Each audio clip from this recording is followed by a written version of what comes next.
Hello, my name is Leah Mushet. I'm a reporter here at the Western Standard, and today I have with me Lisa Bildy, lawyer at the Libertas law firm and executive director at the Free Speech Union of Canada, who recently published a opinion article in the National Post entitled "Professional Bodies Have Become a Major Threat to Free Speech," which discusses how most professional bodies in Canada limit the free speech rights of their members to align with whatever views they hold. So, today, thank you again for joining me, Lisa. And for my first question to you, I wanted to ask more on the BC nurse Amy Ham, since I know you were her lawyer and it mentioned in the article.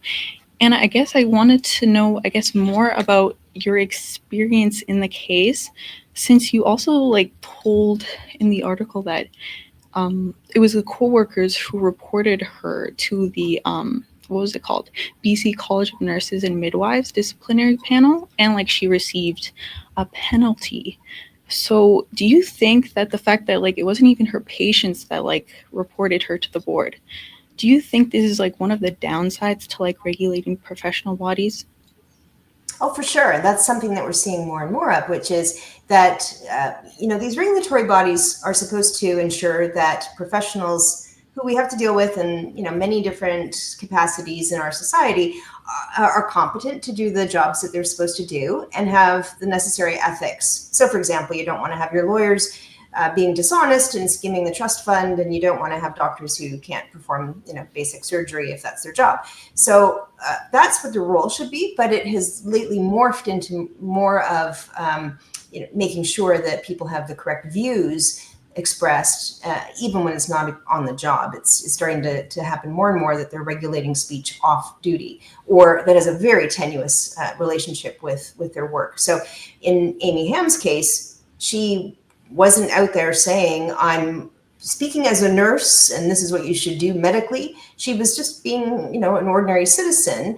But in a couple of places online, there was a reference to the fact that she also was a nurse. And so the college used that as the basis for pulling her, what they thought was bad behavior, under their sort of auspices.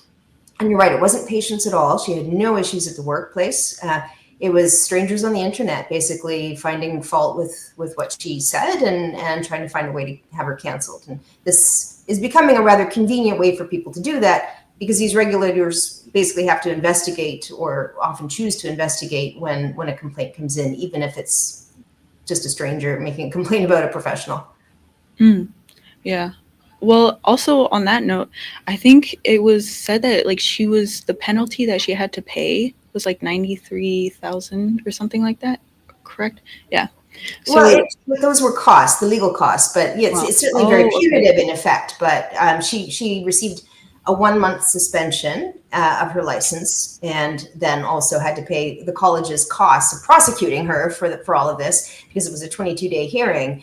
They charged her basically $93 in their legal costs, $93,000. So. And I also just want to make a distinction here. Her coworkers ran a little bit of an online campaign to have her lose her job, which was another separate issue. Her regulator is the college, which regulates all the nursing profession. And so they had a whole disciplinary process. But also her employer, when this campaign started against her, conducted an investigation and decided basically to fire her for her views. So she's got two separate problems here, two separate issues, both of which were, the result of cancel culture, and neither related to her performance on the job at all. Yeah, that makes sense. I guess on the same subject, if someone is say they're being investigated or penalized by one of their professional boards, I don't know if there's a general amount that they're going to have to pay, but would it be somewhere in that range in this specific time period that she had to go through the 22, I think you said 22 days of questioning? Is Yeah, that the hearing was 22 days long, and that was partly the college taking time to have their own experts. We had to defend, though, so we had our own experts, and we had to cross-examine theirs and so on. And so it did take a long time. And there was a lot of stuff that went on behind the scenes, too, because the college tried to have all of her experts struck, so she couldn't have her experts testify. So we had background written battles as well that people didn't even see or know about. But yeah, the costs, it depends on the college, it depends on the province. Like there's tons of these regulatory bodies now all over the country for all different professions, engineering and paramedics and accountants and teachers.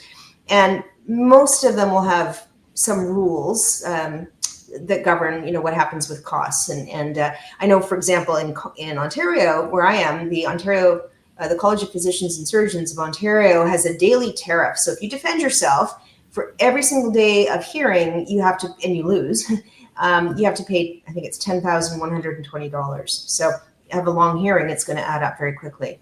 Whoa, wait, so that's like daily? They have to pay that daily? Yes. Oh my God, wow. Jeez. Okay.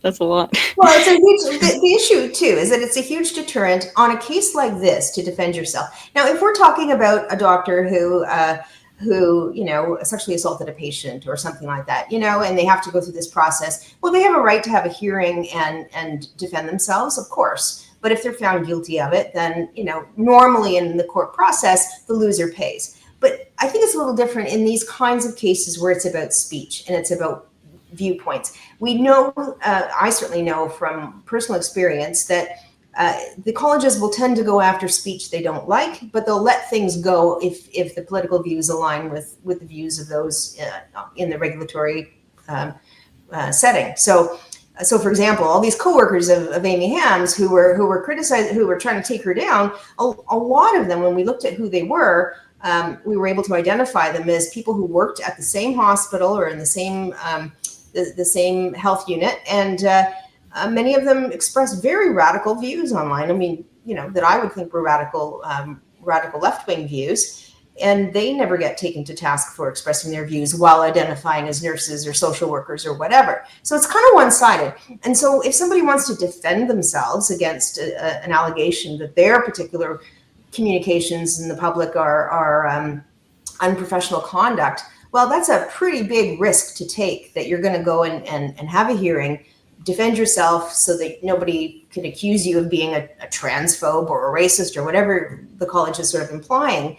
And then you find if you lose that you get hammered with these costs. And I think in these kinds of cases, that's very unfair, and it provides a real deterrent for a professional to stand up and on principle say, well, no, those are my views. I'm entitled to have them. And I shouldn't have to acquiesce to your demand that I not share these views in public.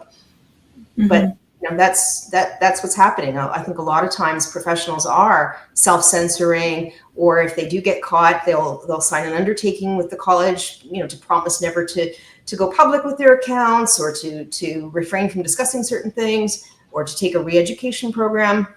And a lot of people just get away from having a disciplinary outcome by taking those actions. But I think that's actually damaging to our cultural fabric, because we're missing out on the opinions and views of people that, maybe would bring some value to the marketplace of ideas, as it were. Yeah. Mm-hmm. Well, like on that note as well, I guess like it seems like also, I don't know, I think the internet might be contributing to like the fact that, since you were talking about the people online were the ones that like reported her to begin with. So do you think like these cases have gotten worse because of the internet? Like maybe it's, I don't know, fed the beast or something like that. Yeah, like in your perspective dealing with these cases, do you think that's the case? Well, I think it's what it's done is it has made it much more possible for random people out there to file a complaint. People's views do get spread far and wide a lot more than they did before internet, of course. I mean, you might have 30, 40 years ago written a letter to the editor of your local paper, and maybe if you said something in your capacity as a professional that your regulator didn't like, you might hear about it.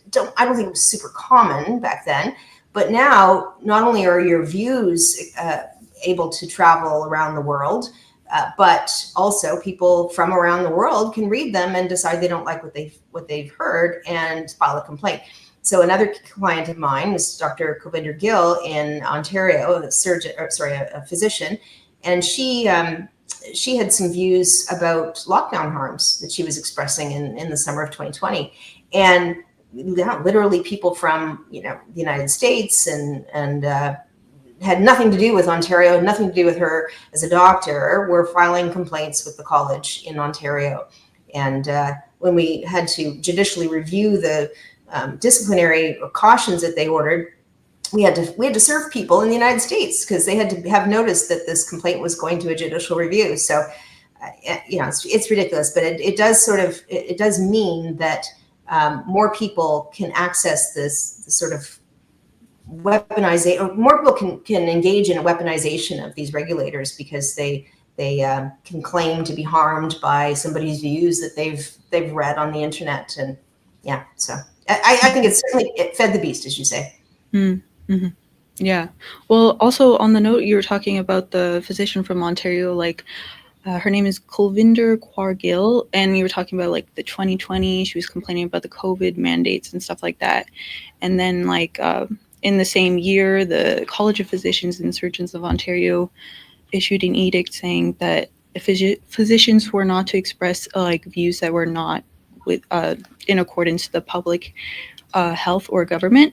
And then also there's also the oath that physicians have to adhere to, which is first do no harm, because she thought that the COVID mandates were doing harm, like you said in your article.